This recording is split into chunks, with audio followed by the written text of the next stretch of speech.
Curiosity leads to opportunity. Keep your pace steady and your words clear. They'll take you farther than you think. Welcome to Cards and Constellations with Bonnie Morris and Don Rumer-Rivera from Sonoran Mystic Tarot. Here, we blend astrology and tarot to guide you through the twists and turns for the week ahead. Don't forget to hit subscribe and share. Let's dive into your cosmic journey together. Gemini, let's talk about your social life. You're magnetic in social circles. You're witty, entertaining, and effortlessly connecting people. Expect invitations or spontaneous meetups that could open new doors. The weekend's vibe leans towards networking meets fun. Perfect for social mixers, creative gatherings, or reconnecting with old friends online even. Someone in your circle could introduce you to a valuable contact or even a potential romantic interest. Just be careful not to overpromise your time. You'll need to rest by Sunday to recharge your mental batteries. All right, Don, let's look at social. Cool beans, cool beans. You know, it's interesting, Ms. Bonnie, that that warning of not overreaching is not specific so far to this sign only. One other one had that same thing, remember? Yeah, So, absolutely. Yeah, pay attention, folks. Remember, because if your partner tends to be another sign and they're facing the same thing, make sure that you are in sync with them and like, okay, we don't need to really be pushing it that hard this week. On the social side, I like this. First card out is a Six of Pentacles. Six of Pentacles. Yeah. Interesting. For me, this is telling me that one of the things that you may want to pay attention to for the week, for the social things, are things that will help you cultivate something further down the road. Okay, because again, it's that planting the seeds and so forth and cultivating. And so this may be, if you're invited for work functions, go out and do them. This is a situation. If you're invited for a networking function where you may lead to business and you have your own business, or you want to start your own business, this will be a good thing to do. Focus on the things that will kick the ball down the road, kick the ball down the field, carry the ball down the field, however you want to say it. The point is that make sure that you're doing things. If you're going to say yes to social engagements, the first priority should be given to those things that will help you in the future in some other way, not just I want to feel good. I'm not saying ignore the feel goods, don't get me wrong. But what I'm saying is this week, let's give a priority to those functions which can bring some about, because again, this is the tired card. That's the Four of Swords. So be careful you do not get over exhausted, overextended. Make sure that you're choosing things wisely. There will be choices, definitely more than one choice, and be careful you don't overbook, because this is a Two of Pentacles, and so that is choices. And again, in the spur of the moment, you may say, oh, okay, I'll take you up on that. And you realize, oh man, I'm already committed. So let's make sure we pay attention to that. And another two out there, I like this. This is the Two of Cups. So the good thing is once you do go to the right events, don't be surprised. You're going to make that connection. You're going to connect with somebody who is going to help you. So again, if you're doing this for networking, if you're doing this for future business, when you go, it will be worth your while. It will definitely be worth your while. And you may have choices and say, I could have fun elsewhere and I could be doing something fun. No, because down the road, this connection is going to prove itself very valuable for you. So this week, let's so much. I'm sorry? It matches so much. Oh, yeah. As you were going, I'm like, wow, everything. Yeah. So we got this under control. This is good. This is a social week of engagements that help you kick the can down the road.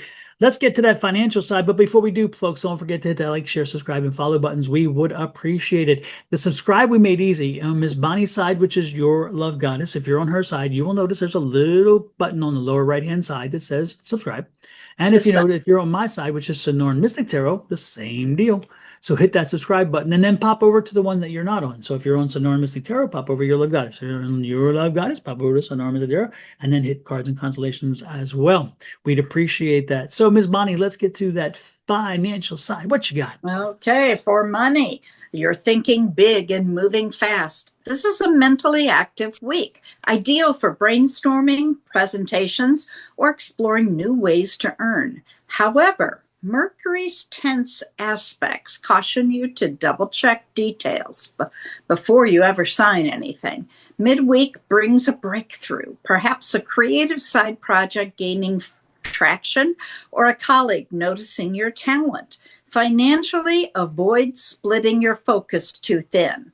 One well-chosen opportunity will pay off more than three half-started ones. All right, Don, pull the cards. Let's see. That was interesting. First card out, as I put on the thing before I showed it to you, sorry. Six of Cups. Yeah, Six of Cups has popped up before as well. This is not a first for the week for that card. The second card out is the Page of Swords. Third card out, Nine of Wands. And the fourth card out is the Ten of Wands. Interesting, we got the 9 and 10 together, but that's telling you a story. That's telling you a very good story.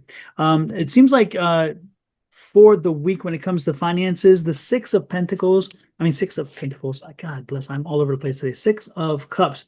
The Six of Cups is telling us that let's put the money, let's look at long-term planning. This is a week of looking at long-term planning. If you have kids, then maybe this is a week where you start looking at where do I put my money for maybe some college funds or something like that. If you have, and again, and I know there's competing, the money is limited. I'm not saying it isn't, because this is what this card's telling us. There are limited resources. However, you can always start small. If you're looking at your own retirement, are you putting enough in? Is there a match coming on here? And what I mean by match is a lot of times if you have a 401k plan, your employer will match up to a certain amount. Are you putting in the match, full to the match? Miss Bonnie, I will tell you, it's amazing how many people tell me, because, as I read tarot for financial people, and that's one of the things that I'm good at is the financial stuff. And one of the things that people often fuss about is like, I would like to have more money. I'd like to have a raise. And then I ask them a simple question. How much is your employer matching? They're matching 4%. How much do you put in? Oh, I only put in 2%. You can get a 2% raise by doing absolutely nothing else than putting 2% more in, because then you're getting 2% more, and that 2% is going to your future. So that 2% that they're putting in today is going to be much larger than 2% because of the overall investment strategy that takes years and years and years. So again, this is one of those things. Look at where you're putting your money. Look at the things that can generate more money for you. If you have an employee match, please go max the match to the point that the company matches, then you max that. But look at the ways in which you can plan for the future. If you think that your car is getting older, and of course they are always getting older, but if say your car is getting on its last leg and you know it, start putting money aside. This is one of the weeks where you're getting the recognition. Hey, pay attention. Start putting money aside for either a down payment or to even pay cash on a new car. Again, this is that consideration. We have the sword here, again, Page of Sword. And so that Page of Sword is, again, something's going to come along this week, which is going to make us change our investing ideas and the way we spend money. So again, it could be an expense. It could be a broken down issue. It could be a car leaves you standing. It could be an appliance leaves you standing, something like that. But you'll get through the week. This is the 10. You're going to get through the week with all the complications in hand. It'll close out in the end and you'll get it resolved. But what I'm saying is as you do this, also plan for the future along with the day's expenses. This is the energy I'm getting here today for this, Ms. Bonnie. Mm-hmm.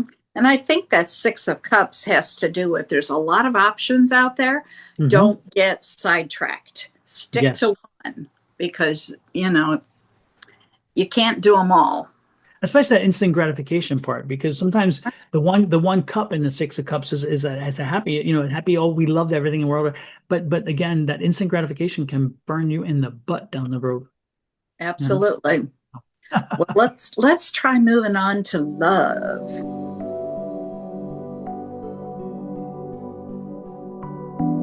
For the moon this week, we start off with the last quarter in Cancer on the 13th.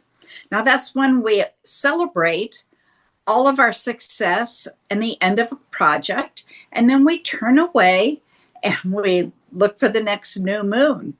Now, to find out what we're celebrating, we got to go all the way back. And we go back to the new moon, which occurred in Cancer on July 17th of 2023. Then the first quarter was on April 15th of 2024. And that's when you did all of the work. And then the full moon began this January 13th of 2025, and that's when you made any changes. So now let's go into the void, of course. On the 14th, the void, of course, begins at 5:04 a.m. Mountain Standard Time until 10:47 a.m. when it goes into Leo. On the 16th, it begins at 5:05 a.m. and goes until 6:06 p.m. and then it enters into Virgo. On the 18th, it begins at 9:10 p.m. until the 19th at 4:02 a.m. when it goes into Libra.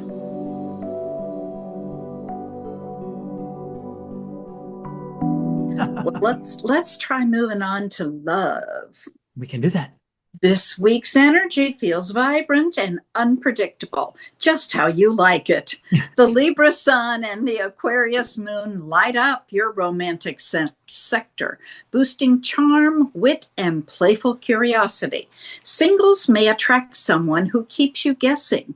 Conversation crackles with intellectual chemistry. For couples, communication flows freely again after recent misunderstandings. Use midweek's airy energy to share dreams and talk about the future. Avoid overanalyzing emotional signals. Not everything needs to be decoded. By the weekend, a flirtatious message or spontaneous outing could reignite those sparks. All right, Don, pull the right cards here. Oh, baby, that sounds great. But you know what? I wasn't pulling cards because I don't know if you noticed it while I was shuffling, the cards were popping. And this is the Morgan Greer deck, and it's the one deck where cards do pop out for me. The other decks, they don't seem to do it, but this deck is popping today. And the very first card I got out, Five of Swords. Five of Swords. I don't care what argument you've had. I don't care what little disagreements you've had. I don't care what you're bringing in the week. I don't care. It doesn't matter. Let it go. Let it go. Let it go. I had to. I knew it. But seriously, this is the drop the swords card. Just let it go, because you know what? It's not really helpful in the long run. It's not helpful. And by letting it go, you can move forward, and you can move forward to getting back to what it is you initially liked in each other. If you are not careful and you do not let it go, and you carry this on to the nth degree, to a point where this is moving out, not moving on, if you know what I mean. And again, they walk away. Do you want that? Is that really what you want? Because you are walking perilously close. This is the week of giving you a warning. You're getting the warning that, yeah, you may have felt slighted. You may have, and you may have a reason. I'm not saying it's not a reason to hurt. I'm not saying it's a reason to not feel pain and frustrated, but to what degree and to what end? This is the biggest question. To what end? What is it you want ultimately? If you want to make them feel pain and hurt and anger that may be equal to yours, how much is that? And what is theirs? Okay. And again, do they walk on? Do you both move on together and beyond this, or getting beyond this, or do they walk away? Do they just say, you know what? I totally know I'm wrong. I paid enough. How much do you want? How much flesh do you want? And then they make the change, because you're not making a change. This is somebody else making the change. So in other words, you push them away. And I don't think that's what you want. So be careful with that, because that's the way. And yeah, I understand the sorrow. Yeah, you're really hurt over this side. You're hurt, but come on, remember, what is it that brought you together? What is it that you shared initially that bonded you together? Okay. And then ultimately, if you work through this and drop the sword and you just say, you know what, let's find a way forward. The High Priestess is giving you new life, new energy, and a little bit of mystic relationship energy that's going to help you make that bond again. And again, then this card is a moving forward together and not a moving on without. Okay. Absolutely. I'm not even going to go into the ones that aren't coupled, because this is heavy as it is. I'm leaving it right there. Yeah. Take those recent misunderstandings, like I said, and then talk about dreams and future. Don't overanalyze it, because that's where the problem comes in, especially with Gemini. You're all up in your head. So yeah, be careful. Don't want that. Don't want that. Look at my face. Don't do it. Don't do it.